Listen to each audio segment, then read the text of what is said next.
the Yo, can you hear me? Peace and love. Peace and love. I meditate on peace and love. Peace and love. Hey, peace and love. Peace and love. I meditate on peace and love. Peace and love. I go in the dark. I fill in the blanks. Source. My jacket got rank. Never really wanted the power. Just to know myself. Tiptoed on the banks. Now I swim in the wealth. Big like a whale, but I trained with the sharks. Figured out the key to healing was the heart like Tony Stark. Should I wait for him to keep up? No, man, keep it going. The flood banks are open, so I'ma keep it flowing. Gotta make peace and love. The new magnum opus. Took a baby lotus, trained a baby's focus. No heebie-jeebies, no hocus pocus. Peace and love, peace and love. I meditate on peace and love, peace and love. Hey, peace and love, peace and love. I meditate on peace and love, peace and love. What up? What up? What up? What's going on, family? Can you, can you, can you hear me? I just want to know, can somebody hear me? Mic check 317. Can you hear me? So, if you didn't know, then now you know. King Fee is live, baby. I love you. What up? What's up, y'all? Let me see if I can hear something. I love you.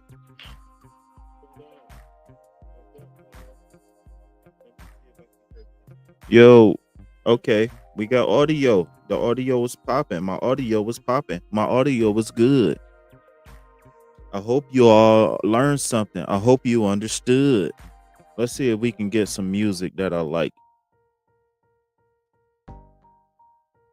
Hey, oh, hey, ooh, out of space with it. Out of space, yo, yo, yo. I'm just freestyling on the beat. You know me, King Fee can do it on any beat, any time of day. Yeah, you know me. I just hop on the booth, grab the mic and spray. Big pause, no diddy. Um, I love puppy dogs and little kitties. Yeah, not kitties like kids, like kitties like cats. Boy, you got to watch what you say these days. I'm like, dang, you can't say nothing. Let me just switch to a whole nother beat. Superstar. What's up with you? So why don't you go ahead and spam some of them green hearts in the chat for your boy so we can get put in the algorithm. Uh-oh. Yeah. Ooh, I like this. Yeah. Uh. Yeah. Uh. Yeah. Uh. Yeah. I'm Big Donald. Call me Donald Trump. I'll bust your head like you was a pimple punk. Yeah. I ain't got nothing else, so I'm gonna switch it up. Yeah. Night driving. Okay, the name of this called Night Driving. Uh, yeah. TBE. You already know what's going on, baby. Yeah.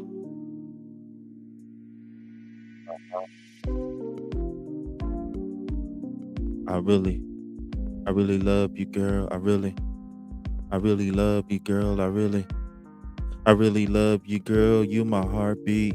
You the sunlight. I can't sleep when you gone at night. You my heartbeat. You my light shine. Every single day I think about you, make my heart flutter. I jump around like Zaboom Mafu. I don't know, y'all. I don't know. This wasn't a freestyle session though, but you know what's going on. Yeah. All right. Yeah. All right. So for those who's watching this on the replay, shout out to you. For those who are in the chat, shout out to you. For those who's going to see this in the future, shout out to you. I just want to say I want to thank y'all for supporting me. I feel like this is a little too loud. Let me see if I can turn the music down. I like the music, but it's just a little too loud. All right. So what we're gonna do today, I'm starting a new series that kind of just dawned on me as I was eating breakfast, and it's called Removing Manifestation Blockages. Okay. So that is the new series that we're gonna start. Okay. So I counsel a lot of people, and a lot of people come to me with the inability to control their future. And so, what I always tell people is no matter if you're watching this, I mean, no matter if getting a tarot reading or no matter what's going on, right? You're going to lack the ability to control your future unless you believe that you can and will control your future.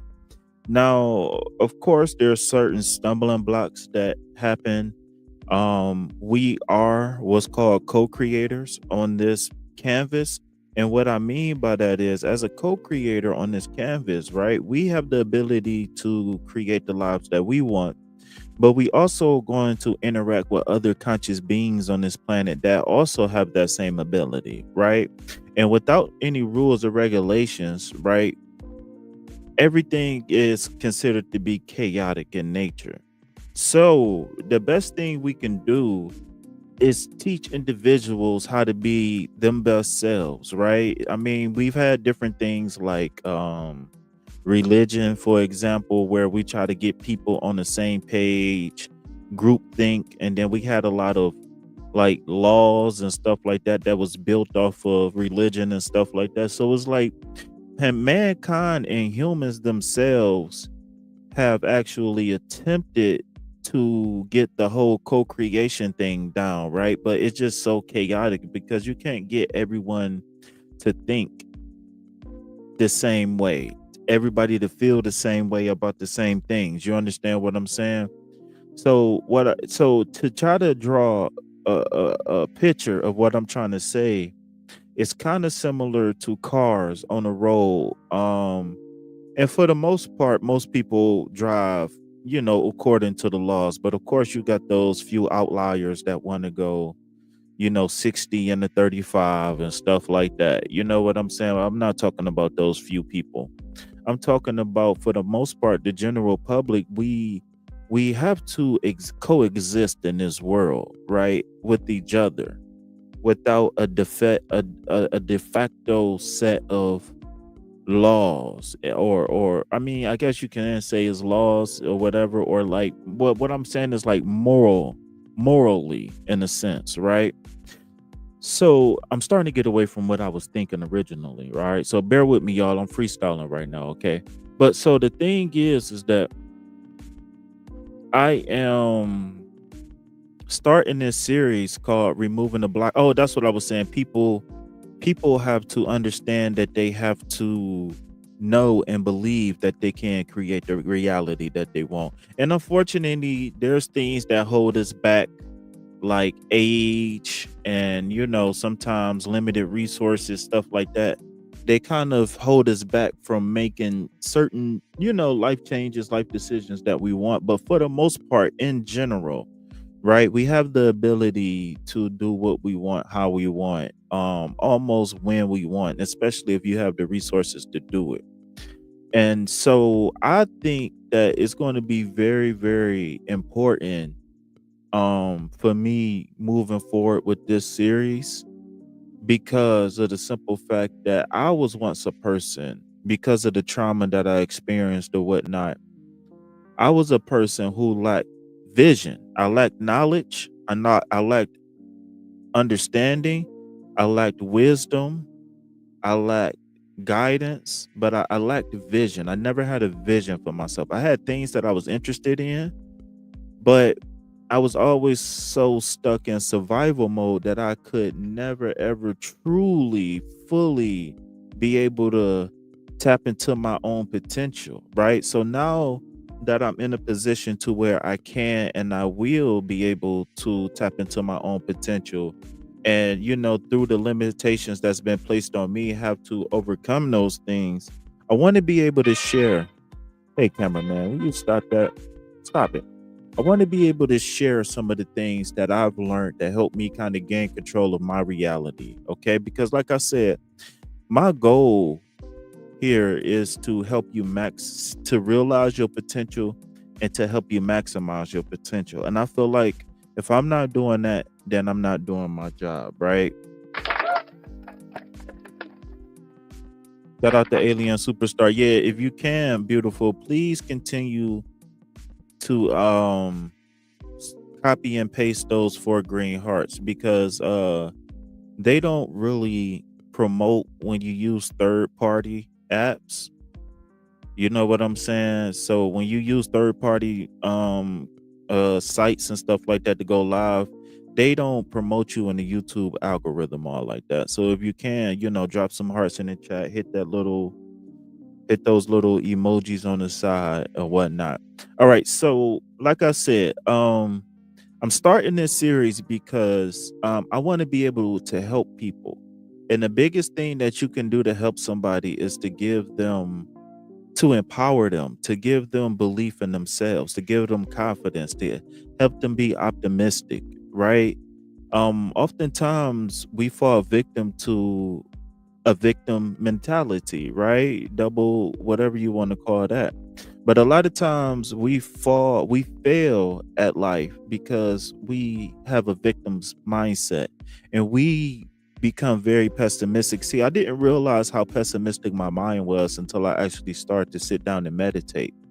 And then I realized that a lot of the things that was running on my subconscious was there because I was either scared or I was hurting and afraid. You understand what I'm saying? So now that I'm starting to adapt more of an optimistic mindset, I'm able to see, like, okay, this isn't me. This is an intrusive thought, right? This is a pessimistic, quote unquote, spirit that's running on my subconscious. Okay. So without further ado, what I'm going to do firstly is I'm going to go over the definition of manifest, or maybe the etymology, right? We can look at the history and like some of the uses of the word. And then I want to get into an article that I came across. And this article was something that I kind of accidentally came across, but soon as I seen it and I started reading it, I was like, wow, I gotta share this with the people. You know what I'm saying? So right now I am going to share my screen. Um right now I am going to share my screen, and then we are going to look at the definition of manifest. Oh no, this window. Okay. Also share audio. Yes, I want to share the audio because I think there is a video, and I hope I don't get copyrighted for using this video. But there is a video associated with this. So like I said, we're going to look at the etymology of manifest, and then we are going to get into, should I do it this way or should I do it the other way? I think this way is probably going to be better. All right. So how can I make this full screen? Got it. Okay, boom. Make it full screen. Boom, boom. All right. So let me check. I'm not used to going full screen. All right. Cool. Oh, it already went full screen without me saying it. Okay. All right. So here we go. So so so the etymology, or like the history and the use of the word manifest, goes as followed. Okay. And if you want, just follow along on the screen. Okay. Now I'm going to warn you guys, I am not all-star fan. What's happening? What's going on? I don't read out loud a lot. So some of these like 2-letter words and 3-letter words is going to be hard for me. Hold on. Thank y'all. Keep on spamming them hearts in the chat, y'all. I appreciate that. But yeah, so some of these 1-letter and some of these 2-letter and 3-letter words is going to be a little bit hard for me. So please bear with me, okay, you guys. All right. So it says the word manifest comes from the Latin word manifestus, I believe, right? Take that with a grain of salt, which means caught in the act, evident or visible. So manifest is an action word, right? It's a verb, okay? The word has been used in English as an adjective, meaning that it has been used to describe something, right? A verb or a noun, and a noun is a person, place, or thing, okay? Since the 4th century, so the 14th century. So you remember, whenever you see 14th century, you got to think 100 years behind, okay? So when they say 14th century, that means the 1300s, okay? So the word has been used in English as an adjective, a verb, and a noun since the 14th, 15th, and 16th centuries, respectfully. So I don't know if they saying like it's been changed from an adjective to a verb to a noun, and respectfully or respectively. I don't know exactly what they're saying about that, but I'm just reading what they say, okay? But you know me, whenever I do research, I like to check multiple sources, okay? So it says, here are some examples of manifest in a sentence, okay? And they don't say which one is which, but maybe we can use context clues. Maybe we can use the words around manifest to figure it out, okay? So it says, quote, if you have strong feelings about something, they will manifest on your face, okay? So that goes to that. So that goes into what it was saying about something being evident. Okay, so I think in this sense, I don't even know if that's going to be an adjective or a noun. I have no clue. Okay, so the second one says the manifest failure of the policies. All right, and then it says a ship or planes manifest. I think when they talking about like logistical stuff, a manifest is like a list of things that a ship is carrying, if I'm not mistaken. And if you either in the chat right now or if you watching this on the replay, then you can let me know, okay? But a ship's or plane's manifest is the list. Oh, duh. I ain't even read it. It literally is saying what I just said. Okay. So it says a ship or plane's manifest is the list of cargo or passengers on a particular trip. So I was right. Okay. No ego involved here. The word manifest is related to the word manifesto, which comes from the Italian word manifesto. A manifesto is a statement that makes someone's intentions or views easy to understand. The most well-known example of a manifesto is the Communist Manifesto, written by Karl Marx and Frederick Engels in 1848. So I guess they was saying that they wrote a communist manifesto. I guess they were saying like the communists gonna take over the world or something. I don't know. I don't know much about Karl Marx. I have heard the name before, but okay. So I want to check one more source, dictionary.com. The first records of the term manifest come from the early 1300s, right, which is the 14th century. It says it ultimately comes from the Latin manifestus, meaning detected in the act, evident, or visible. So I think that's pretty much the same one we read before. Oh, okay, so etymology manifests by etymology says late 14th century to spread one's fame, to show plainly, or else to discover the close or betray. Okay, so what's really key here that I'm looking for is the part where it says to make something easily seen or to show plainly, like as of right here, to show plainly. So whenever we say we're going to manifest our future or manifest our destiny, is taking an idea that we have and and bringing it to fruition, meaning that we have an idea, right? Because there's two parts to this, right? It's not just you just sit there and pray for it and then it happens, it falls out the sky. But you sit down, you come up with a game. First, it start off as an idea, right? and then you have to game plan, and then you have to take action to bring that thing into fruition. Okay. So the article is from EFR, Employee and Family Services. Okay. EFR.org, right? EFR.org. And in the description box, there will be a link, or there is currently a link. What is that? A goat or something? A dragon? I have no clue what that is. But there is a link in the description box if you want to double back to this. So what I'm going to do is I'm going to take some time and I'm going to go ahead and read this.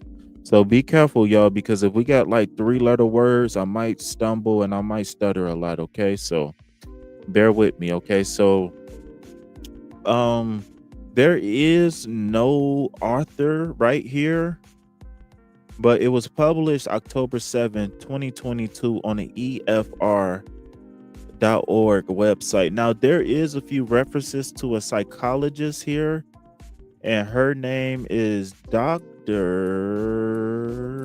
Carol Dweck. Okay, Dr. Carol Dweck. Now, I did read some of this already. I didn't read it all, but I read a good portion of it.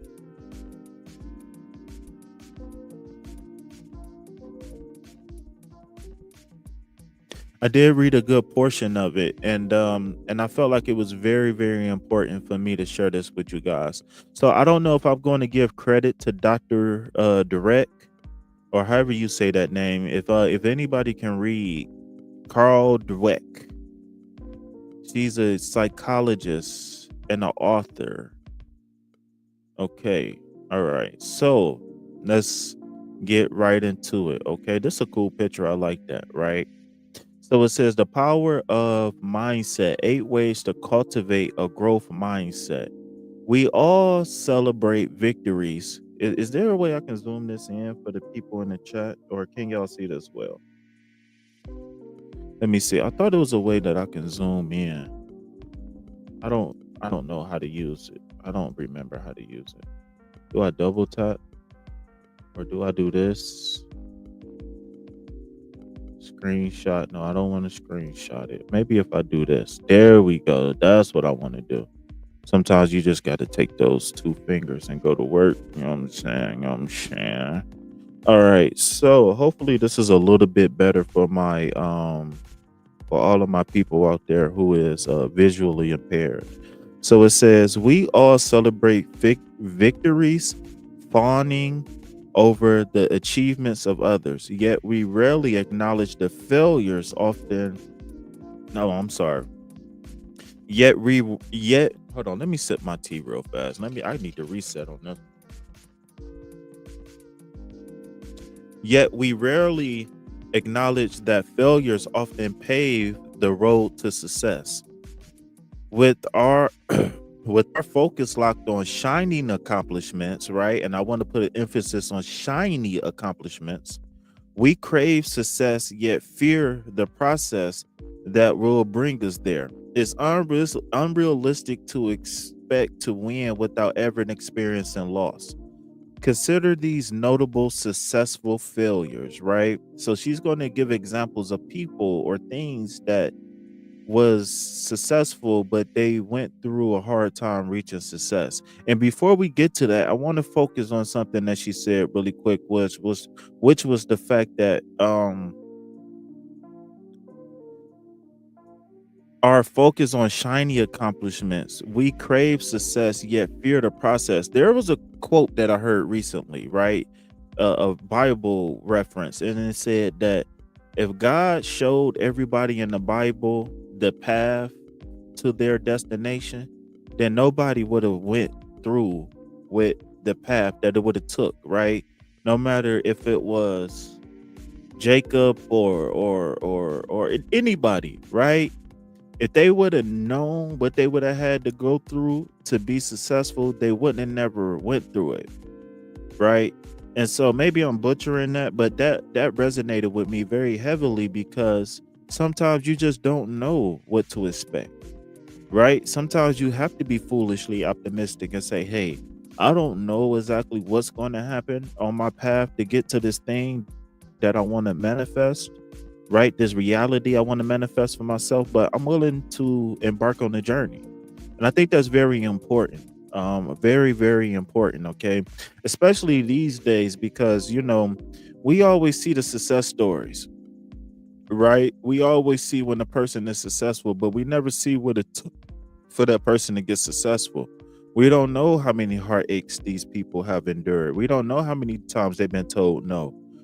Sometimes we don't know, some of the addictions and, some of the jail time and all of these things that people go through to get to where they are today, right? So, not being too preachy, let's go on to these successful failures, right? So, the first example they give says Oprah Winfrey, one of the most well known television hosts and the world's first black billionaire. I did not know she was the world's first black billionaire. That's actually pretty sad, actually. But it says she was fired from her position as a TV anchor in Baltimore. The producer declared that she was unfit for television. Wow. So I wonder if they were saying Oprah was ugly or she just couldn't speak well or what. But that's crazy. Now she on her own television network. Shout out to Oprah, man. Dare I say it, shout out to Black Girl Magic. Shout out to women power. All right. So also the second one says Walt Disney, one of the most prolific animators of our time, was fired from one of his first jobs at the Kansas City Star because the editor said he lacked imagination and had no good ideas. Wow, was he wrong? You want to know why? Because everything we know about Walt Disney scream imagination and good ideas to the point to where his theme is giving people imagination, right? So the third one, they said the king of horror, Stephen King, nearly gave up his dream of writing after Carrie was rejected by 30 publishers. So not only did this become a best-selling book, but there was also movies made after this book, Carrie, right? It says King tossed the manuscript in the trash, but his wife dug it out and implored him to try again. Not long after, Carrie was published, and King went down in history as one of the greatest horror authors of all time. Shout out to Stephen King's wife. Yeah, yeah, yeah. Yeah, yeah, yeah. And to my future, my baby boo out there, don't never let me give up, okay? Because sometimes I just want to ball up in the corner and eat snacks. So never allow me to give up. All right. So it says,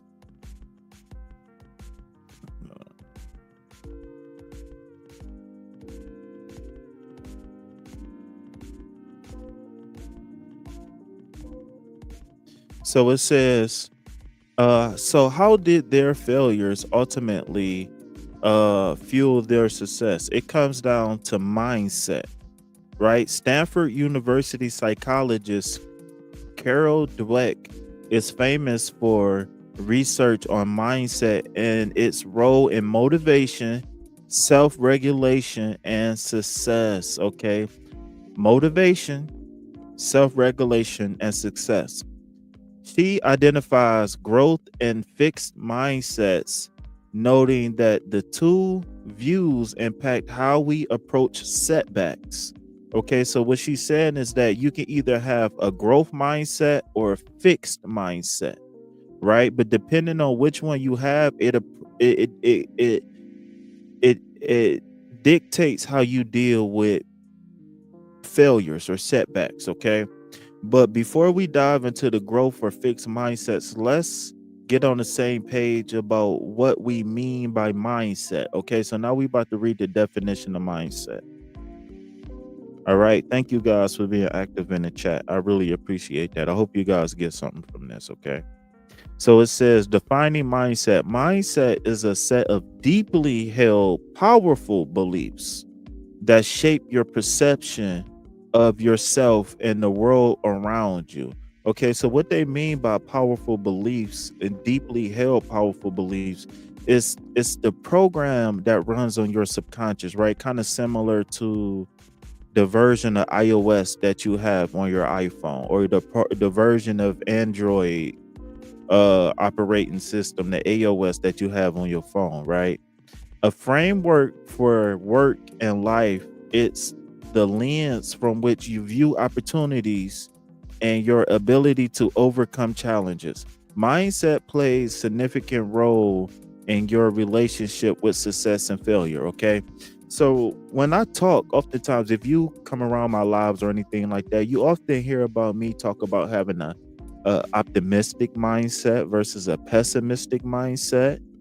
You often hear me talking about priming your reticular activation system to view success, or to prime your reticular activation system to be drawn to things that's going to help you prosper. Okay, so it says after 30 years of after 30 years, my research shown that the view you adopt for yourself profoundly affects the way you lead your life. It could determine whether you become the person you want to be, or whether you accomplish the things you value.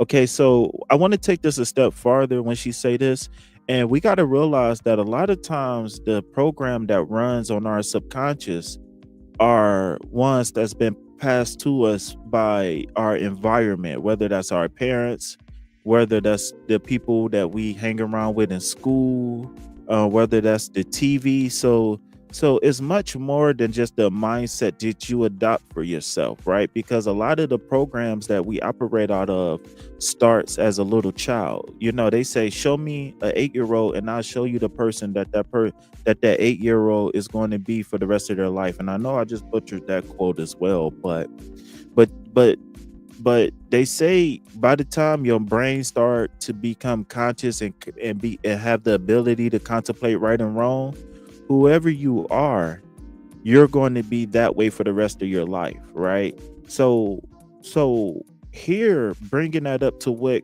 Carol is saying, is that there's an adoption that has to take place, right? There's an adoption, meaning that you're going to have to choose something. You're going to have to what's a synonym for adopt? You're going to have to, like, buy or take or grab onus of a new mindset. Okay, unfortunately, a lot of us adopt a fixed mindset from birth. And let's go to the definition of a fixed mindset. Okay, so a fixed mindset is the belief that your talent, skills, and intelligence are innate and unchanging, right? So again, we're talking about a person that's pessimistic. Regardless of effort, you have little influence over them. In this way, in this way, the hand you are dealt in life dictates what you can achieve. Okay. So I oftentimes talk about embrace. Thank you so much, beautiful. See, I knew you were smart. I don't care what they say about you, alien superstar. You intelligent. Okay. I don't care what they say about you. All right. So again, a fixed mindset is saying that, oh, this is all I am, and this is all who I'm ever going to be. Right. If anybody ever seen the Boondocks, then you get the reference. Um,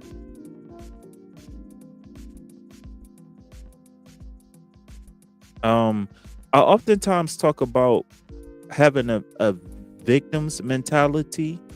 And what I mean by that victim's mentality is that we get stuck in the situations and circumstances that create our current reality, and we feel helpless to overcome the things that's holding us back, whether they're internal or external stimuli, right?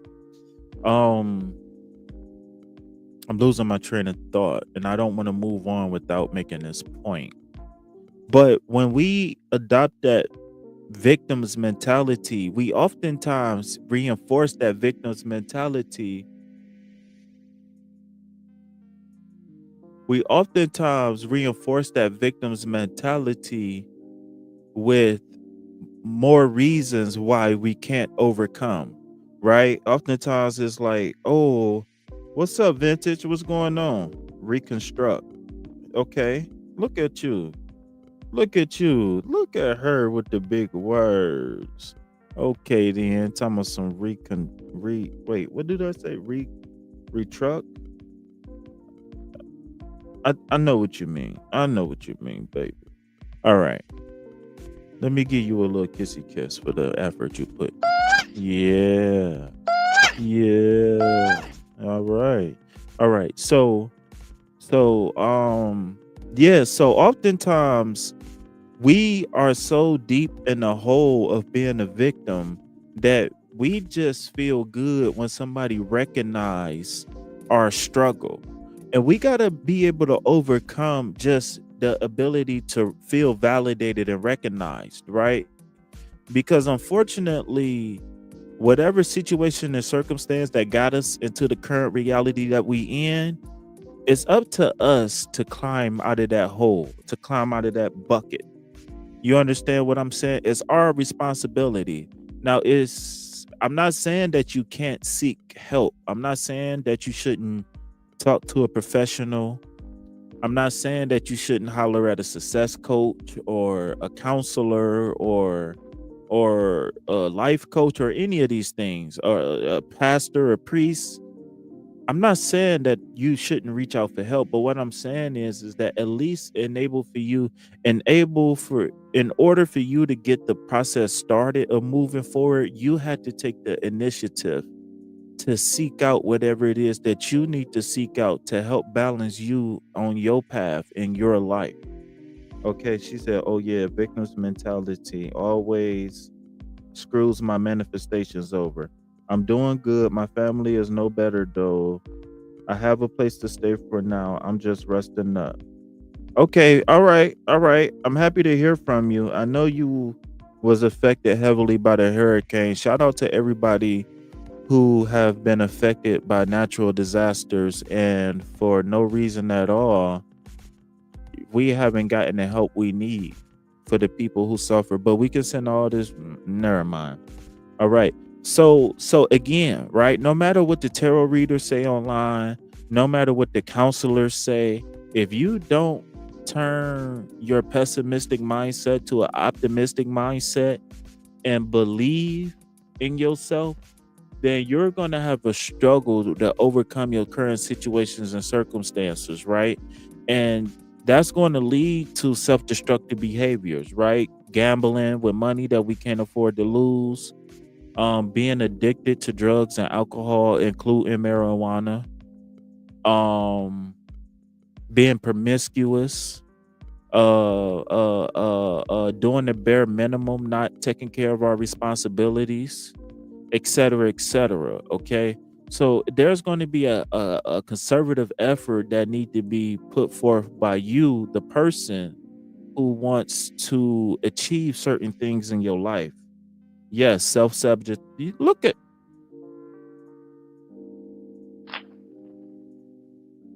we need you to come up here and if we need you to come up here and talk your stuff, alien superstar, because it sounds like you know what you're talking about. Okay, so let's move on. Okay, it says a growth mindset. Okay, so now we're getting away from that fixed mindset, which is kind of pessimistic, right? Where that fixed mindset is kind of like, oh, I'm a victim. I'm a woman. The world hates women. I'm a minority woman. I'm a single mother. The world hates single mothers, and you know what I'm saying? Like we just always keep reinforcing these negative stereotypes. And I'm not saying that you don't fit into these demographics, but what I'm saying is that we can't let those demographics define you. Okay. Unfortunately, everybody got to struggle, right? The white man got to struggle, the black man got to struggle, the Asian man got to struggle, the Canadian man got to struggle, the Mexican man got to, everybody got to struggle. Okay. All Star fan says stuck in the cycle. Yeah, stuck in the cycle.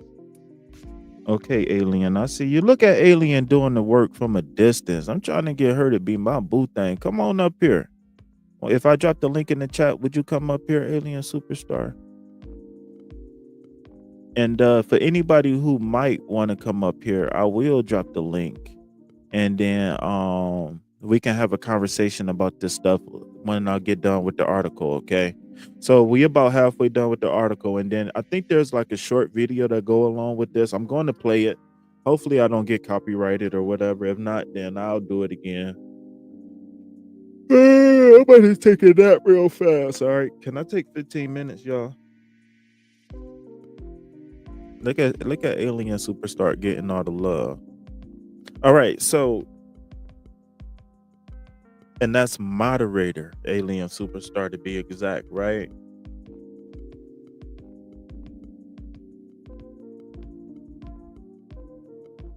Okay, so a growth mindset is the belief that your talent, skills, and intelligence are malleable, meaning that they can be changed or altered, okay, and can be improved through time, practice, and effort.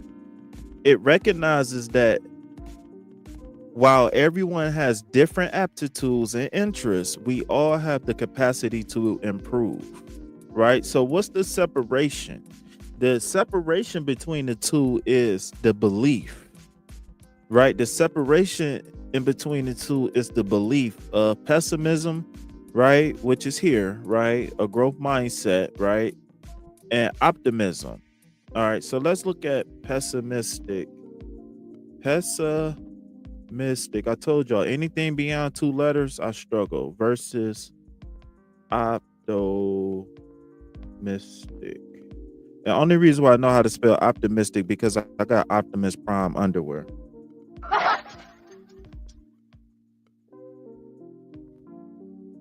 So that was kind of easy.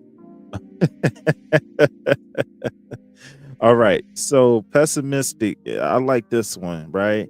Half full is optimism. Half empty is pessimistic. And you might say, why is half full optimistic? Well, half full optimistic is saying like, hey, I got something here, right? So being optimistic is focusing on what we have, right? Being pessimistic is focusing on what we don't have, right? Let's see if we can find some other comparative analysis. Ooh, look at me with the big words. Awesome. Let's see if we can find some more comparative. Which one did I spell wrong? Pessimism. I didn't spell nothing wrong. They just wanted me to think of it wrong. Look at Sleepy Joe, right? I know I'm supposed to be at a press conference, but I don't know what press conference. Is this a microphone? Shout out to Sleepy Joe, man. I hope Sleepy Joe gets some rest and heal up from the shit that he been through. All right, let's go back because I seen some other stuff that I liked. Oh, I like this visual. Okay, so pessimism versus optimism. Optimism is saying, I know what's going on. Go back. Can I make this bigger, please? Pause. No, I make you Randy, baby. All right, magnify image.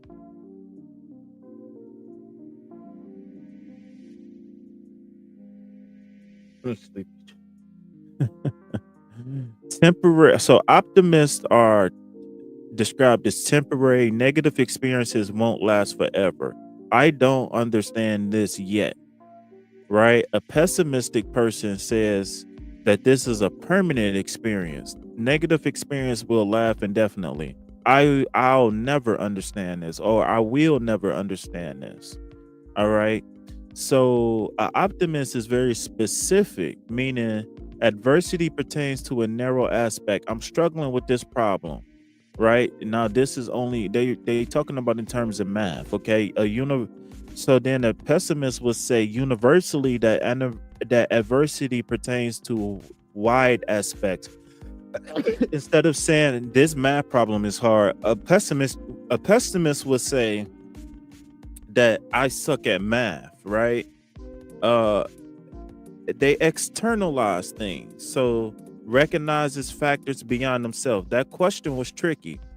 A pessimist will internalize, and this is something that I still kind of deal with now, which is blame self heavily. I'm not smart enough to figure this out, right? So if you got like kids or if you got people around you and they use statements like this, then you should know how to be able to help that person after watching this, okay? Because you starting to understand a little bit more if you didn't already, but you starting to understand a little bit more about what's being presented. I know I just clicked on this, so I don't know why this one stand out to me so much.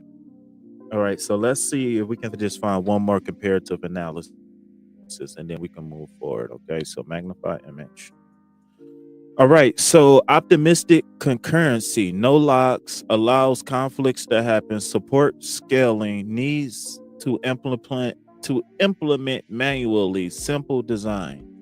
Pessimistic concurrency uses locks, prevents. So I think these locks is mental locks, saying that I can't do it is locking yourself in, right? And that directly correlates to what we just read here, which is saying that a person is going to be stuck in that I can't grow, I can't learn, I can't do this, I can't do that. Okay. Prevents conflicts before it's happening. So again, that's a person who's so scared of failing that they don't even try. Okay, lacks scaling support. So this is a person who isn't able to see the bigger picture. And in fact, they're just going to keep living the same day over and over and over again.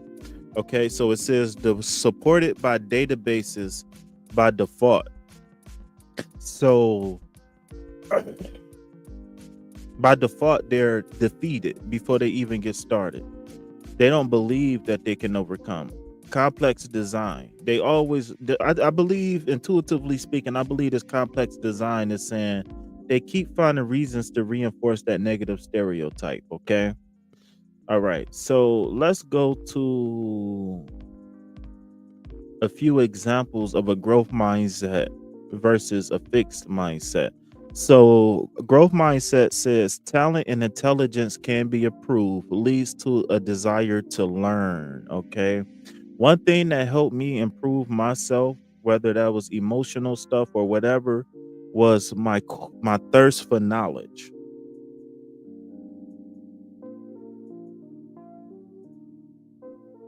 Self-loathing. Yes, very much so. Self-loathing. Not seeing the light at the end of the tunnel. Yes, yes, yes, yes, yes, and yes. Yes, yes, yes, yes. Okay. Intelligence can be developed over time, right? So this is some of the things that a person with a positive or growth mindset will have, okay? Intelligence, they believe that intelligence can be developed over time. They embraces challenges as an opportunity to learn to grow. They believes time, effort, and practice will lead to mastery. Okay. I think this one is very important. I think this one should have been the first one and the last one. Time, right? So they're not stuck in time. What they mean is that they're allowing themselves to grow in time. Effort, meaning that they're going to try. And not only are they going to try, but they're going to try as hard as they can.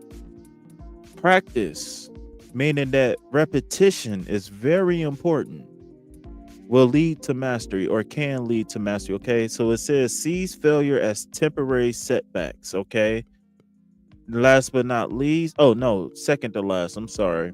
The success of others is inspiring, right? Has a greater sense of free will. Okay, so let's go to a fixed mindset and some of the qualities that can attributes to a fixed mindset. Talent and intelligence are fixed traits, leads to a desire to look smart. So these are the people that's always trying to prove a point. They always want to argue up and down, right? And I'm not saying that everybody is like that, but it's a they get personal satisfaction out of it because they want to just hang with the crowd instead of being leaders in the crowd. So it says intelligence and talents are fixed. avoids challenges to prevent the possibility of failure, believes talent is innate and practice isn't important, gives up easily, and views failure as an exposure of personal inadequacy. Let me read that one. It gives up easy and views failure as an exposure of personal. Oh, so that's when a person says like, see, I tried and I told you I couldn't do it, or I told you nothing to never change. I always attract the same person every single time. The success of others is threatening. And what I think they're saying by threatening is that when you see somebody succeed, right? Sometimes a person say, this person overcame this, maybe I can overcome this, and maybe I can do this better than them, right? If this person did this and they started a YouTube channel and they got 1,000 subscribers, maybe I can do 2,000 subscribers, right? But instead, this person says, wow, this person started a YouTube and they got 500 subscribers. If I do it, I'll never be able to get 500 subscribers. You understand what I'm saying? So the term it has a deterministic view of the world. I don't know what that means. What does it mean by deterministic? I don't What is the definition of deterministic? Let's look that up. I'm gonna go to Google because I like Google search engine better. I'm sorry, Bing, you cool, but I gotta figure out a way to change my default search engine to Google. All right, how do you do that? Set default. Is it still that easy? Set default. I think I'm about to show y'all something. All right, set default. I just want to show default. I'm looking for default search engine. That's all I want. All right, where is that at? Default browser, Edge browser, allow seats, IS mode. No, default search engine. That's all I want. Not default browser, default search. Okay, well, we'll do this tomorrow or something. All right, so what does deterministic mean? And I need to Google that because if I was to think that what deterministic meant, I would say that it would be on the side of a growth mindset. But let's see what Google says. All right, so it says relating to a philosophical doctrine that all events, including human actions, are ultimately determined by causes regarded as external to the will. Oh, okay, so again, so deterministic is saying that a person is powerless because I'm stupid and I'm never going to be able to get smart, or I'm fat and lazy, I'll never lose weight, or whatever the situation calls for. Okay, so I understand deterministic now. All right, so relationship with success and failure.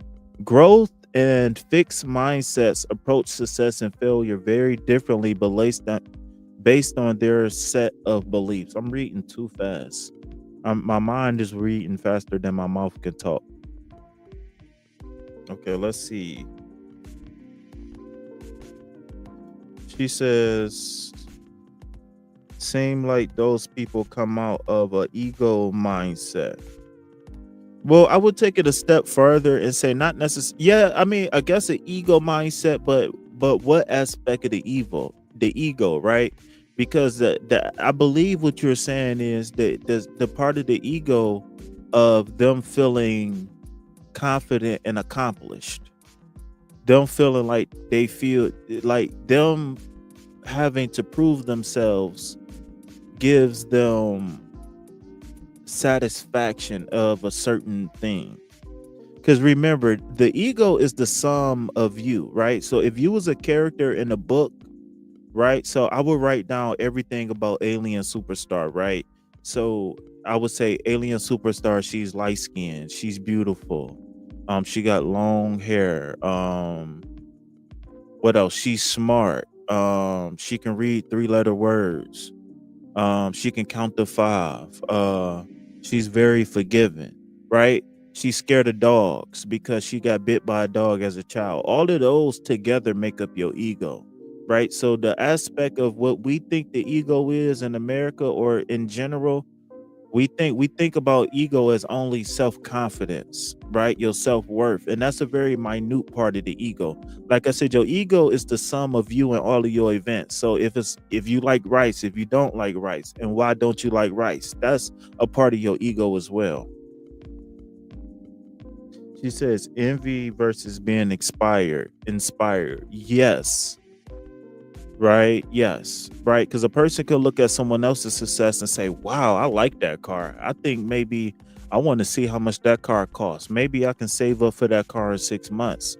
And then a person with a fixed mindset says, well, I'm going to be stuck driving buckets for the rest of my life.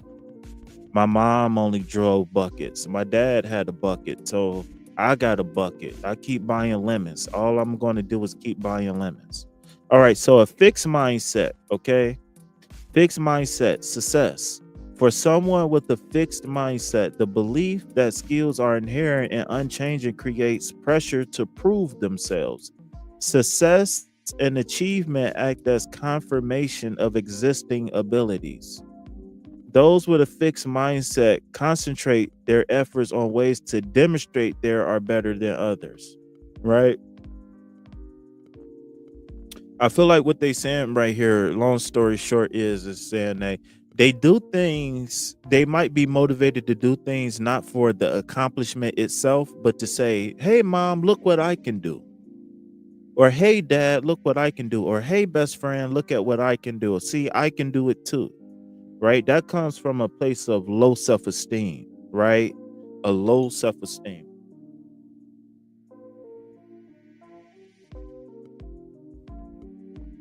Okay, so failure, their viewpoint on failure goes as such. Operating out of insecurity, I just said that. Someone and Alien Superstar just said that. My sister said my green aura meant envy, and that confused me. Well, you know what the color green mean here at the Vibe Tribe. It means love. And it also means young moolah babe. But yeah, we're gonna stay away from people like that, okay? I'll be your big brother. All right, so operating out of insecurity, someone with a fixed mindset acts competitively and defensively in effort to validate their natural abilities. Failure is a threat they must protect themselves against. Mistakes expose a weakness, and weaknesses are evidence of a personal inadequacy. Those with a fixed mindset don't learn from their mistakes, disregarding feedback, shifting blame into shifting blame onto their circumstances. In a fixed mindset, failure sounds like failure is the limit of my abilities. I can either do it or I can't. I give up when I'm frustrated. The mindset discourages progress through intense fear of failure, insulting the person from challenges that could lead to growth. Right. So, this is whenever you talk to somebody and you try to teach them something, and they always feel like you're trying to make them, that you're trying to call them dumb. Well, really, what's going on the inside is that they feel inadequate. So they are always looking for a possible threat because they feel like this. And so they think other people view them as well too that way. But I've dealt with many people like that. And my thing is that if I share something with you, I'm not sharing it because you're inadequate. I'm sharing it because we all can learn and grow from each other. So I don't have a mindset of I'm better than you because I know what this word means. I Google words all the time. Shoot, y'all, I done made 100 mistakes reading out loud. You know what I'm saying? Like this word right here. What is this? To his, right? Like I ain't perfect, but you know. It says this mindset discourages progress through intense fear of failure, insulting a person. Oh, I'm sorry, insulting. Oh my God. See, I'm reading faster. All right. Insulating the person from challenges that could lead to growth. Okay. So when I was taking a communications class, I can't remember if it was interpersonal or intrapersonal communications class, but they was talking about a bubble that everybody puts up for themselves, right? And it's hard to get people to view the world outside of that personal space bubble that they built. I like to call that a social construct, right? Or a mental construct, right? Where a person got an idea of themselves and they got an idea of the world, and it's going to take a nuclear bomb to actually break through and get through to a person because they always operating out of fear. Oh, this person trying to tell me something. He always trying to teach me something. Well, who is him? He think he a walking dictionary, right?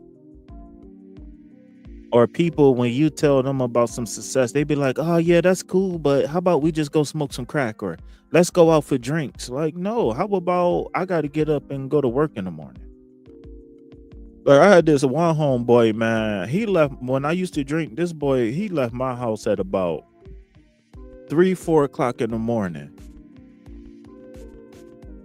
pissy drunk. Do you know this dude was ringing my buzzer at my apartment about 6:30? Telling me, so what's up, G? You trying to get some brews? I say, bro, I just went to sleep. You gotta go somewhere. Yeah, he was African, but he was African Crip gang mafia. And he was like, "What's up, G? You trying to get some bros?" I'm like, "Man, you better go somewhere, nigga. Your daughter ain't even on the school bus yet. You talking about going to get some brews, man? You better go sit down somewhere. You gotta go cut your toenails or something. Talking about going to get some brews at 6:30 in the morning, nigga." All right, so growth mindset. Let's see. I was just about to say that some people give up before they even get started. He said I mainly had a white aura with green in it. Okay. They want to keep you stuck. I don't think it's a conscious effort. I don't so when they come down to people keeping other people stuck, I don't think they look at it as I want this person to be stuck. Maybe as a few people, but I think it's a person more or less has a fear of being alone more than anything. Because remember, humans, mammals, especially like humans is just we're mammals. I don't care what you say. We're no different from an elephant. We're no different from a monkey. We're no different from dogs. We're mammals, just like other mammals. Okay, we all have emotions and all of that stuff, right? So, so we social creatures by nature. So I don't think that a person is really wanting you to be miserable and stuck. I think they want you to be successful, but I think they just don't want you to leave them and forget about them. So they reaching out and they trying to hold on to anything and anybody they can hold on to. Dude, I was just sitting in the truck with my dad. I had just rolled down the window and this guy come up asking me to buy weed from us. I was so confused. What? Wait, was y'all in the truck smoking weed or that was just random? All right. So while you respond to that, let me go ahead and get through this article because this article really isn't that long. All right. So it says success in a growth mindset, success is secondary to progress. Rather than focusing on results, someone with the growth mindset celebrates the effort they put in and appreciates the milestones along the journey. So again, if you follow my page at all, you will hear me talk about not cutting corners, right? Because when you cut corners, right, and you focus when you focus on the prize and not the path, you're going to cut corners on the path, right? And sometimes that can cause you to make a mistake along the way. And it could take you twice as long, 3 times as long, 4 times as long, because you got to stop and go backwards and figure out where you made the mistake. You got to fix the mistake. And sometimes a mistake, you ever did a Sudoku puzzle where you made a mistake and then you didn't realize you made a mistake, so then you had to erase like a third of the puzzle, or you had to erase like half of the puzzle and go all over again because you put 2 7s, right? You just had one number that was duplicated, but it messed up half of your whole puzzle. Well, having that mindset of I want to hurry up and achieve this so I can achieve it, right? So people can recognize me for a good job can have that same effect on you, right? Where you got to go back. Like I said, you got to go back. You got to figure out where the mistake was made. You got to figure out how you can erase the mistake. Then you got to figure out if that mistake, that one mistake, caused you to make other mistakes. And then you got to figure out how you can fix all of the mistakes, or at least get rid of the mistakes and start over, right? So if you do your best to do everything the right way the first time, I'm not saying that you won't make a mistake, but you would significantly lower the chances of you making mistakes, right? Let's just say I'm gonna use typing a paper for an example, right? Patience is key. Yes. I'm gonna use the example of typing a paper. If a person was typing a paper, right? And they spelled the word wrong, right? So then they spelled the word wrong because they wasn't paying attention. So then when they turn in a paper, they get points taken off because they spelled a word wrong. And then the person say, all right, well, I'll give you a chance to fix this paper, but you got till 5 o'clock today to fix this paper. And I'm not going to tell you what's wrong with it, but you made a simple mistake. And I'm going to give you a chance to fix it because I know you can do better. Right. Well, maybe like in the 5th grade, I've had situations like that happen, right? Where I was rushing through my work and the teacher was like, I think you can do better than that. You know what I'm saying? So again, like I'm saying, you take your time and you put forth the effort, you greatly reduce the chances of you having to start over or do something 2 or 3 times, right? So, all right, I'm not going to get too preachy. All right, let's go. It says they recognize that hard work and dedication lead to learning and growth. Success is simply a byproduct of these efforts, fueled by internal motivation. Someone with the growth mindset isn't concerned with others' approval. Yes, Lord. I actually got that in a song that I'm writing. But I'm not going to quote that here. Okay, failure, right? For someone with a growth mindset, failure isn't a shortcoming. It's a learning opportunity. Making mistakes is part of a process of discovery. Allowing them to expand their knowledge, those with growth mindsets take ownership of their errors and move on, recognizing that they are not failing if they are learning. This attitude makes them more willing to try new things because curiosity compels them forward. Constructive criticism and feedback are welcomed as valuable assets. Okay, so this is the young lady, and she is very beautiful, by the way. Yeah, yeah, baby, take it off. All right. So yeah, so this is Dr. Carol Dweck, and this is the person that came up with, I don't think she wrote the article, but I think she was the one who came up with fixed mindset versus growth mindset. Okay, so let's take a look here. Oh, it's 10 minutes long. I don't know if I really want to watch this. Today, I want to tell you about the power of She is yet. sexy. I learned of a high school in Chicago where students had to pass 84 units to graduate. And if they didn't pass, they got the grade not yet.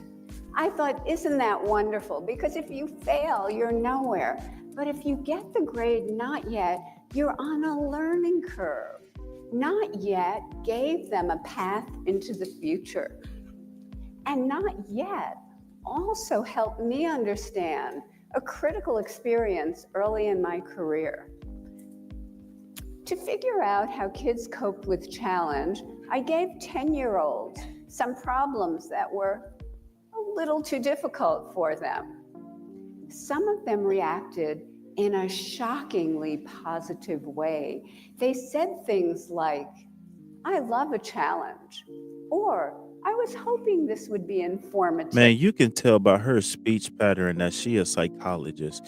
She got the tone and the speed in which she speak and how she enunciate her words. You can definitely tell that she's feeding directly into the subconscious. She's passing the conscious mind. I'm sorry, y'all. I study these things a lot, so it's just really significant to me because I found myself kind of falling asleep listening to her, not because she's boring, but because she put me like in a trance. So I had to snap out of that trance real fast. But all right, go ahead.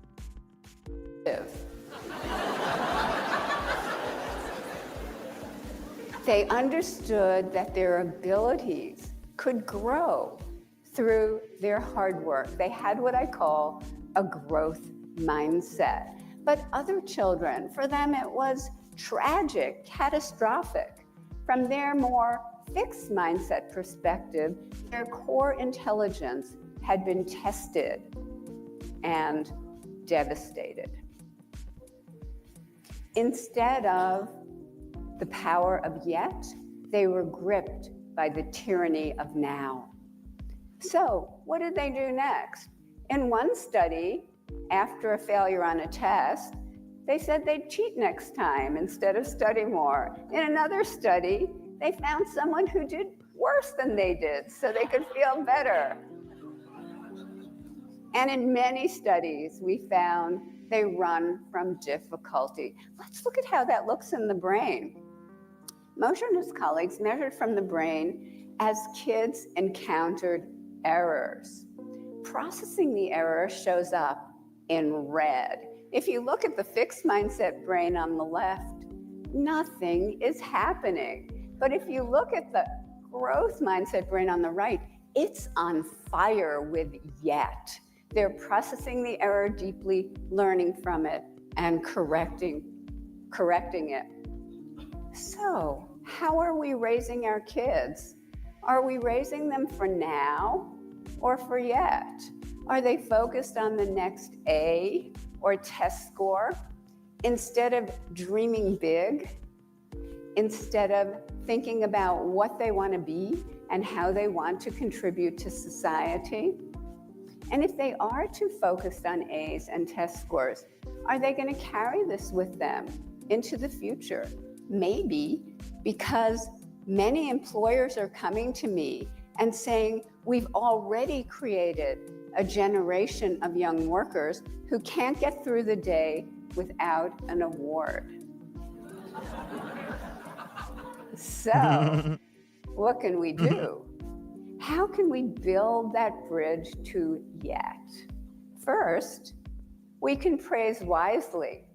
Our research shows that when we praise kids for the process they engage in, their hard work, their strategies, their focus, their perseverance, they learn that challenge seeking, they learn that resilience. Praising talent, praising intelligence makes them vulnerable. There are other ways of rewarding yet. We teamed up with game scientists at the University of Washington to create a math game, Brain Points. The typical math game rewards right answers right now, but not brain points. We rewarded process and the learning curve, so effort, strategy, and progress. The Brain Points game created more sustained learning and greater perseverance than the standard game. And just the words yet and not yet after a student has a setback, we're finding creates greater confidence and greater persistence. We also can change students' mindsets directly. In one study, we taught students that every time they pushed out of their comfort zone to learn something really, really hard and they stuck to it, the neurons in their brain could form new, stronger connections, and over time, they could become smarter. Those who learned this lesson showed a sharp increase in their grades. Those who did not showed a decrease. We have done this with thousands of students now across the country with similar results, especially for struggling students. So let's talk about equality. In our country, there are groups of kids who chronically show poor performance, and many people think that's inevitable. But when educators create growth mindset environments steeped in yet, equality can happen. Let me just give you a few small examples. One teacher took her Harlem kindergarten class, many of whom could not hold a pencil for the first month, through daily tantrums. She took them to the 95th percentile on the National Achievement Test. That same teacher took a 4th grade class in the South Bronx, way behind. She took them to the top of New York State on the state math test. That teacher is a Stanford grad, and she's here today.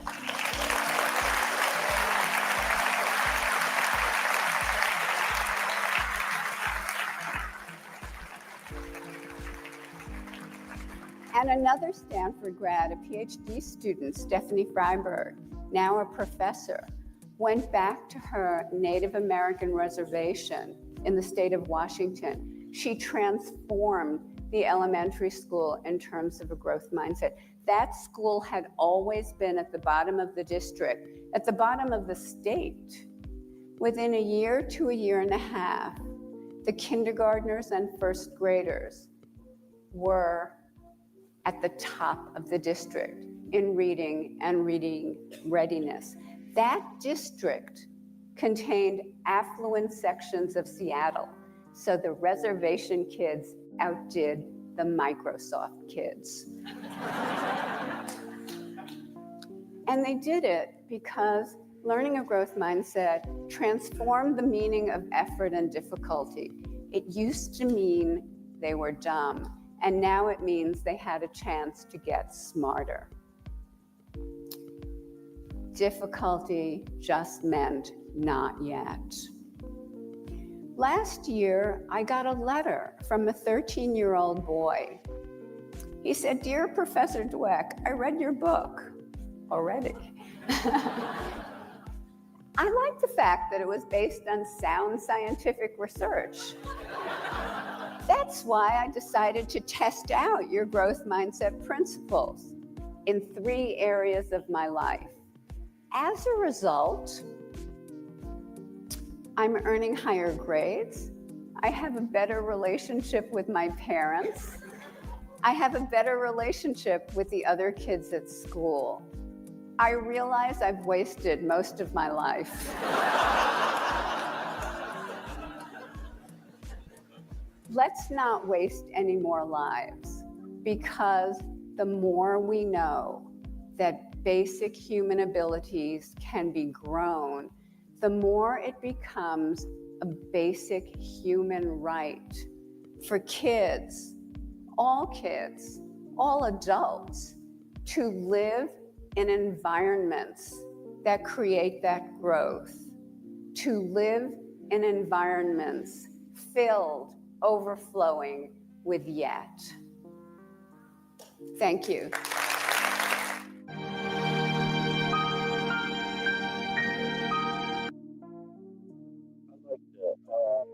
Because it shows that, like I said in this article, that these things can be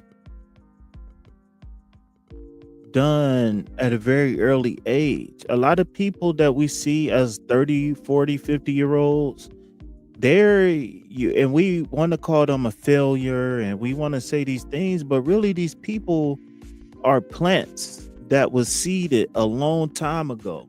So the fruit that they bear was because of the seed that was planted with them a long time ago. Unfortunately, right? And the reason why I say unfortunately is because a lot of people, even if you don't understand psychology and sociology and stuff like this, when you got experts that take years and years and years of big words and research and peer review studies and be able to break down 8 simple steps in which what we're going to look at now as we close this out. And I did pull a reading for the collective too, so I am going to get to that at the end of the live. But I did pull a card for the collective. But when you got, and this article came out in 2007, I don't even remember when they said that this YouTube thing was posted.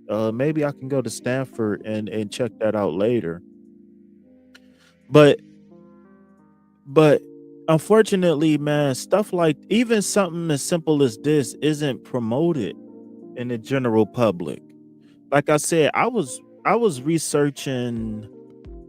What was I searching? I was searching something else, and then I came across this article, and I'm like, oh man, I like it.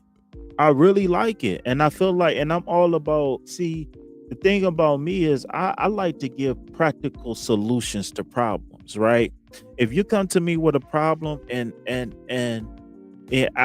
I expect to be able to help you walk away with something that you can do, right? It's one thing for me to say, oh yeah, you absolutely right. Yeah, that guy is cheating on you.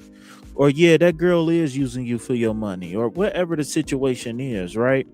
It's one thing for me to be able to empathize and to validate the clues, the blues clues that you have about the situation that you're going through, right? But it means nothing if I can't help you grow from the situation that you're currently going through, okay? So this live has been going on at least for an hour. So let's go ahead and close this out, right?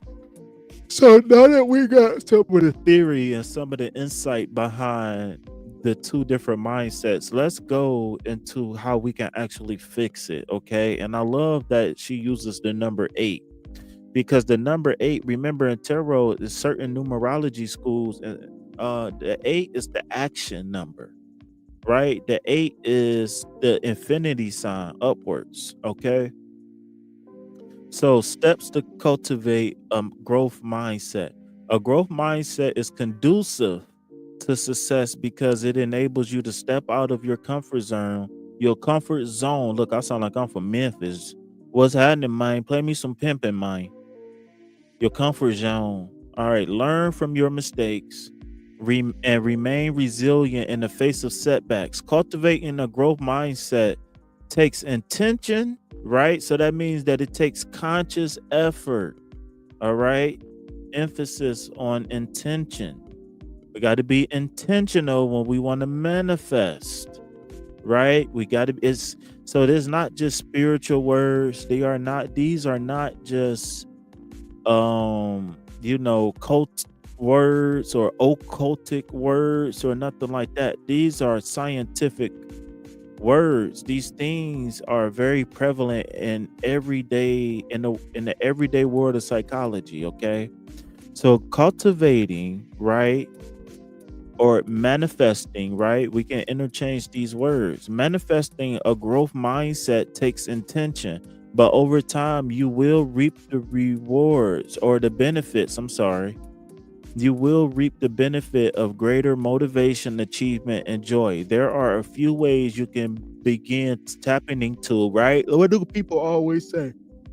Oh, tap in. Oh, tap in with your boy. Or I'm going to tap in with you later. I tapped into spirit, right?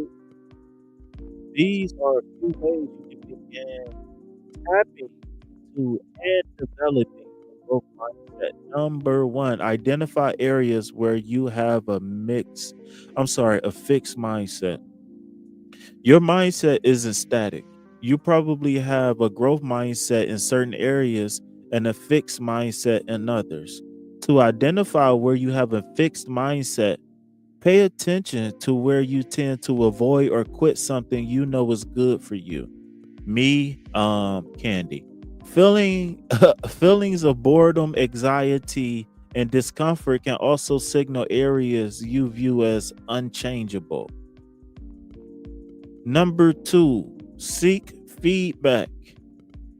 Recognize that others can help make you better. After all, it's unrealistic to expect you can perfect all areas of work and life. constructive criticism is a valuable tool that enables you to identify blind spot blind spots so don't be afraid to ask others where you can improve. Embrace failure. Number 3, you are going to make mistakes. That is okay. I repeat, you are going to make mistakes, and that is okay. This today's world about, just it's just, man, I'm not even gonna get started. Take ownership of your errors. When you blame your circumstances or divert responsibility, you deny yourself opportunity to correct it. After a mistake, get curious. Ask yourself, what obstacles kept me from achieving my goal? Number 4, pursue challenges. Taking on projects that stretch your mind, that stretch your skill set, is an opportunity to grow that prepares you for greater prospects in the future. Don't pass up opportunities because you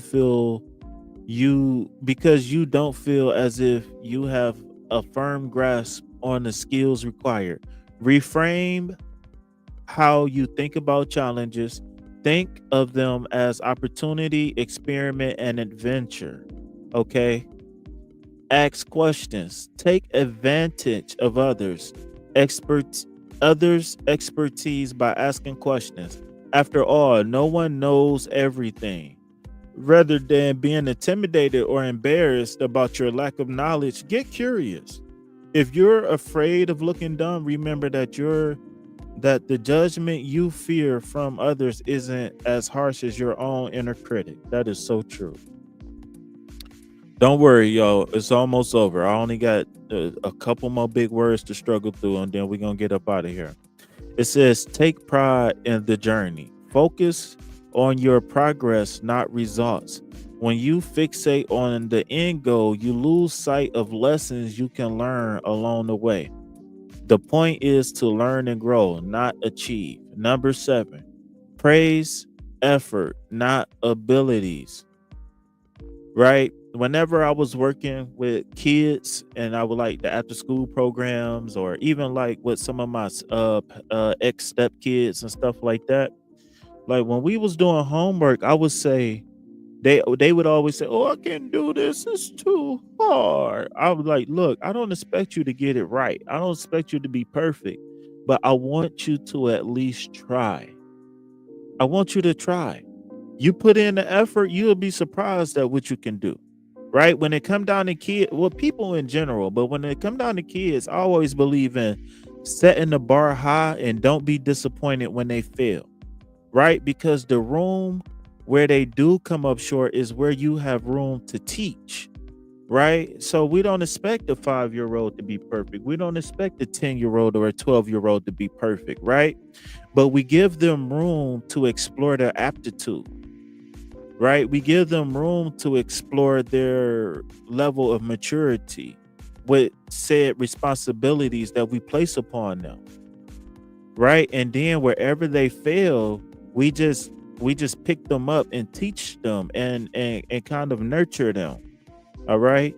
So when you concentrate on your existing abilities, you're thinking about them in a static way. Instead, take pride in your hard work and celebrate your ever increasing capacity to learn and develop new skills. Right? So what they saying right there is that there's no use of focusing on the things that you are already good at.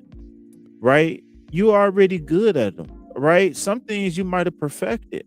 So what's the point of practicing things that you perfected? Now, I'm not saying that you shouldn't keep your skills sharp, right? But what I'm saying is that we got to be constantly being focused on, okay, well, I did this kind of good. Let's see what I can do to do better next time. Well, I didn't even do good on this question at all. Or let's just say we took a math test and we got a 0 on the math test, but we got an A 100% on the English test, right? Well, when it's time to go study, right? We might want to spend more time on the math than the English. Why? Because we got an A in English. You understand what I'm saying? Like, am I making sense, somebody? Or am I just blowing hot air on the mic? Pause.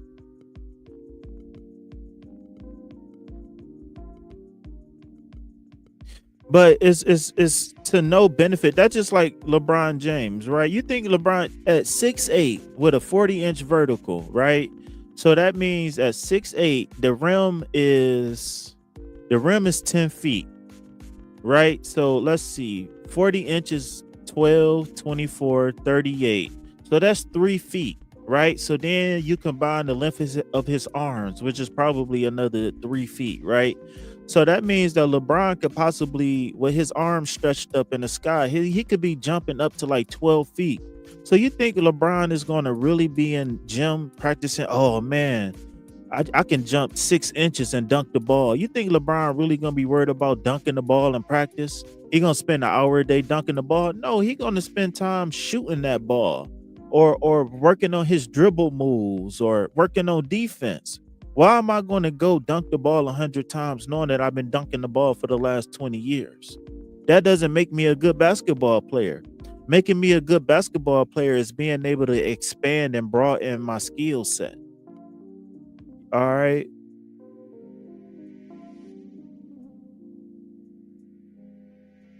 Thank you guys for that confirmation. This is why I love y'all. Thank y'all for hanging in there. We almost out of here. All right. So number 8, last but not least, use the power of yet. Now, this is something that I really like, because this is something that directly switches your subconscious from being pessimistic. Just this one alone, I think, is more powerful than all of them. No wonder she put it at number 8. But switching your mindset to a not, because I know a lot of parents do this, right? They be like, "Oh, mommy, I want some candy," right? They be like, "Well, not yet. Maybe after dinner." Or, maybe not yet, maybe tomorrow, maybe it's too late tonight, right? You don't tell them no, you just tell them maybe later, right? So when you able to tell your brain maybe later, oh my God. Oh, let me hit the sound bowl on that one. Now that is some science. You want to talk about magic and manifestation and all of that stuff, right? Try telling yourself not yet. Oh man, I really want this candy. Nah, Fee, you can't eat it yet. Hold that candy just a little bit long. Maybe you eat that candy tomorrow, Fee. You know what I'm saying? Whatever it is, right? You can't have that taco. You get the taco later. You know what I'm saying? But yeah, just the word yet is just so powerful, because what it does is it grows your brain to think in the future, right? It broadens your perspective to be in a whole nother dimension, right? So instead of being stuck in about the now or the past, about where you failed at, right? Having that saying that I haven't mastered it yet is saying that I'm gonna be able to do it in the future one day. Optimism is key. Are you struggling to reach a goal or perform a task?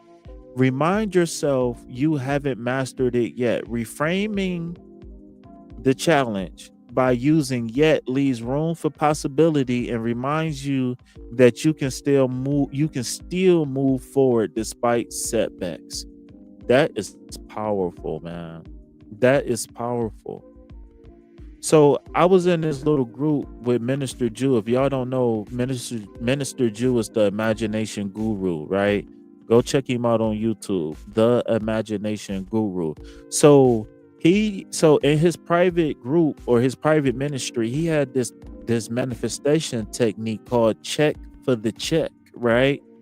So what that was that, let's just say if you was waiting on some money to come through, or you just needed some money to come through, right? So what you would do is you would go check for the check as if you was expecting a check, or as if the check was already going to be in your mailbox, right? So what it was doing was it was priming your subconscious, right? Law of attraction, right? Law of attraction. So if you needed a bill paid, or you knew that you had some money coming, well, it wasn't just it ain't the fact that you don't have the money, it's just that you just didn't have it yet. So checking for the check primed your subconscious, right? And by priming your subconscious, you was able to attract wealth by checking for the check. Even if you didn't even know when the money was coming, or maybe you didn't even know you had money coming, right? But you putting that energy out there in the universe. Big words. I tried to avoid using these big words, right? But you putting that energy out into the universe, right? Meaning you putting electromagnetic pulse out there for another magnet to either be repelled or attracted, right? And I'm just saying magnet for a colloquialism for another person, right? You putting that energy out in the universe might have drawn that energy back to you by checking for the check. I'm gonna go check for the check. I'm gonna wake up in the morning and I'm gonna go to the mailbox. I'm gonna look in the mailbox and say, damn, I got a check in the mail. Some people even mailed themselves a check, right? And then boom, next thing you know, they actually got a real check. You know what I'm saying? Like it's crazy, man. The power of law of attraction and all of that stuff, man. Which this is nothing but the law of attraction. Like this is literally nothing but that. Right? Because the law of attraction isn't just you sit there, you pray for something, or you just talk about it and it just fall out the sky. Like that happens, but it's very rare that that happens. Sometimes what you need to do is again manifest something. Like you take an idea and then you bring it into fruition, right? As they say in the definition of manifest, you make it easily seen. All right. So yeah, those are the 8, man, and I highly encourage y'all to screenshot these or go back and listen to the video over or visit the website itself, man, because like I said, I made this article long by stopping so many times, but this really wasn't a very long article at all whatsoever. You know what I'm saying? It really wasn't long at all. So do we got any questions, comments, and concerns about anything that just happened? Patience, looking forward to something better. That's why it's important to stay positive and optimistic so you can attract your desires. Yes, Lord. And then even if, because we always are going to be presented with opportunities, right? But sometimes because we have a negative mindset, we will either miss out on the opportunities or we won't be able to take full advantage of the opportunities that we do receive because our mindset isn't in the right place. What they say, the broken clock is right twice a day.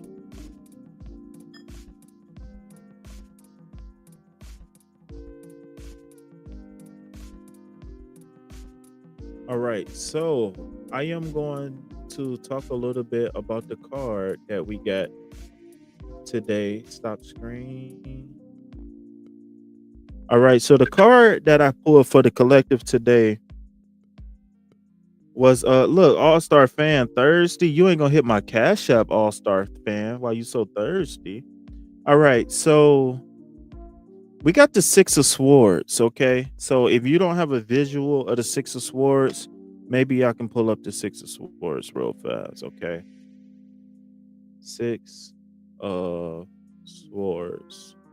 All right, so be on the lookout, y'all. I got at least one person that I'm going to be collabing with soon, and also I got at least one person that I will be so the collaboration is going to be like a 2-for-1 where either I'm going to go on their channel or they're going to go on my channel, and we're going to do readings for people. You know what I'm saying? So you'll get a card from me or 2 or 3. Y'all know how I do it. And then you might get a card or 3 from them, however they do it. So be on the lookout for that. 2 channels coming together. I'm not going to say who yet, but be on the lookout for that. And also be on the lookout for the first episode of Highlighting the Light Workers, where we give the people who's doing the work in the community their flowers, man. So be on the lookout for that. I got a person. I want to say maybe Thursday. So maybe I'll like drop a flyer or something like that. All right, 6 of Swords. Okay. All right. So this is a card that's very heavy on me right now because I am, as you guys know, I've been very open and honest about some of the things that's been going on in my life as far as my living situation and some of my financial hardships and me going through the pre-existing health conditions and complications that come along with that, right? So I've been very open and honest. So me saying the Six of Swords is something that's very very much so a confirmation for me, man, to say the very least, because I feel like I'm making strides in my life, social life, success on YouTube. um I'm really starting to see light again. You understand what I'm saying? I'm really loving life. I'm really starting to be motivated, man, again. And you never know where your divine inspiration can come from. And so I just want to say I'm thankful for the support that I have. I'm thankful for the people that I have in my life. And I'm excited for the future. I really, really am, man. I still see things every single day that make me sad about society, but I got to control what I can control for right now. And for right now, I'm very optimistic about the future.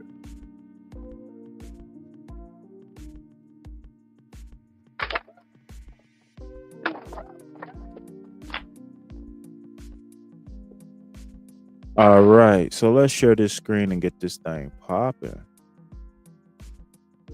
Video file. I need to upload presentations. So yeah, y'all be on the lookout for more content like this. It's going to be it's going to be better content in the future. But it's just the fact that this was just like I literally like came across this article and went live like less than like 20 something minutes, like less than, probably because when I sat down on the computer, I had just got done eating. Like I literally went live like 20 minutes after me coming up with this article. All right. So the Six of Swords, it says the Six of Swords is a minor arcana card that represents progress, moving into calmer waters, moving on or moving forward. It is a card of overcoming hardship, healing, relief, and stability, and indicates that problems in your life will settle down and things will be much easier to deal with. The card also represents departure from the past and the search for new prospects of self realization, loyalty to principles, and willingness to leave everything for the sake of your dreams.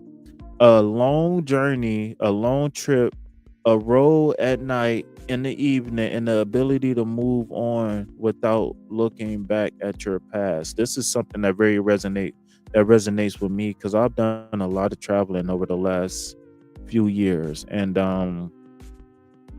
I learned a lot, man. I learned a lot. So I'm in a position to where I'm learning to love again. I'm learning to trust again.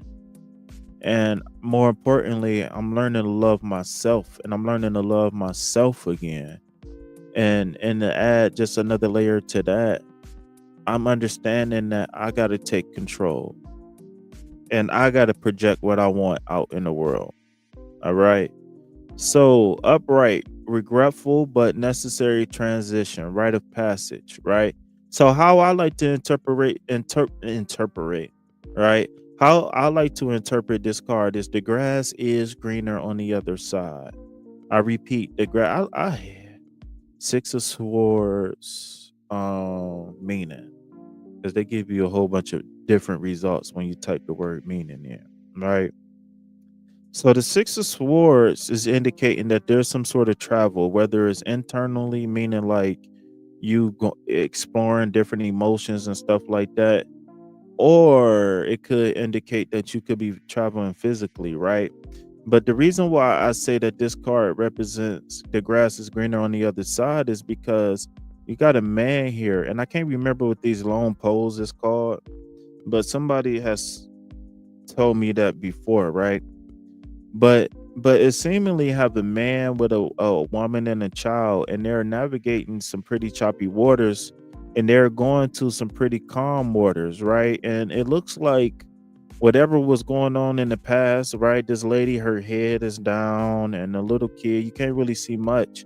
But this card is kind of grayed out and stuff like that. And in the sense that the gray here doesn't represent wisdom per se, but the gray represents being in like a unknown feeling, or like a being in like a, what is that state called? Like when you in a state of like something is up in the air, or like, or I can't think of the word right now.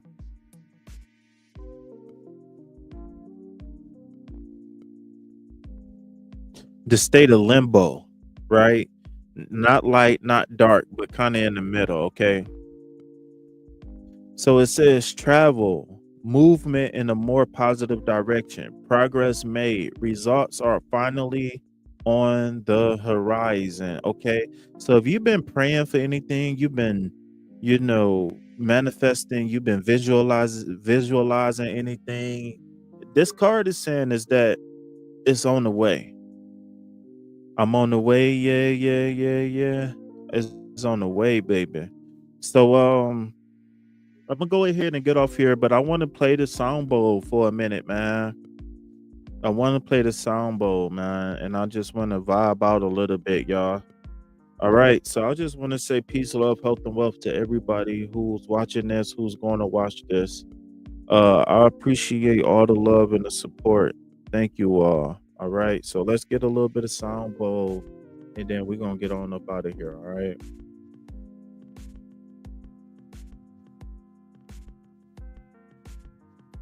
All right, stop the music, DJ. All right, so we got any questions, comments, and concerns before we get up out of here?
Thank you. I really appreciate that.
Whew, let me switch hands real fast. We getting in just a little bit more before I let y'all go. All right.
All right, y'all.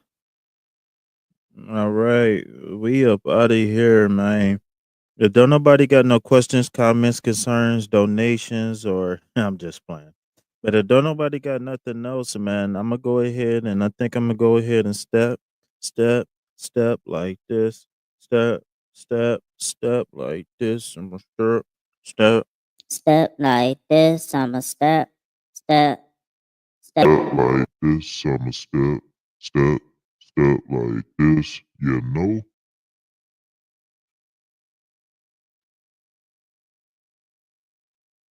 Yeah, vintage. Hit me up. Hit me up, vintage. I wanna get an update on your situation.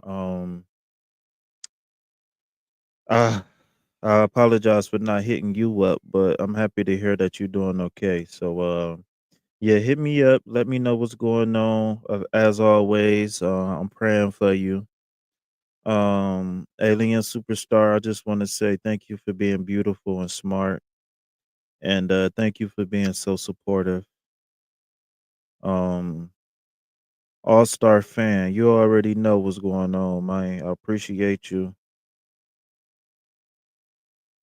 Thanks for doing your thug dizzle, my nizzle for shizzle. Shout out to all the peeping times that we got in the chat, man. I see we got 7 people in the chat, and there's only like 2 likes on the video, and we only got like what 3 people actually chatting. So shout out to everybody who is in the chat. So I'm going to be coming back live with some 11:11 portal energy today, and then I might come back live on a late night with some what is it called? What's that shit called, y'all? I'm sorry for cussing. Oh, come back late night with some of that with a reading. All right. So I'm about to go recharge, maybe go eat a brownie or something. And I'll talk to y'all later, man. Peace, love, health, and wealth. Anything else, put it back on the shelf. I ain't buying it. Y'all ready for my new single? Peace and love. Peace and love. I meditate on peace and love. Peace and love. Peace and love. Peace and love. I meditate on peace and love. Peace and love. I go in the dark. I fill in the blanks. Connected to source. My jacket got ranked. Never really wanted the power. Just to know myself. Tiptoed on the banks. Now I swim in the wealth. Big like a whale. But I trained with the sharks. Figured out the key to healing was the heart like Tony Stark. Should I wait for him to keep up? No, I'm gonna keep it going. The flood banks are open, so I'ma keep it flowing. Gotta make peace and love. The new magnum opus took a baby lotus. It trained the baby's focus. No heebie jeebies, no hocus pocus. Peace and love, peace and love. I meditate on peace and love, peace and love. Sing it with me, y'all. Peace and love, peace and love. I meditate on peace and love, peace and love. Peace and love. Peace and love. I meditate on peace and love. Peace and love. Yeah, yeah. Peace and love. Peace and love. I meditate on peace and love. Peace and love. I'm out.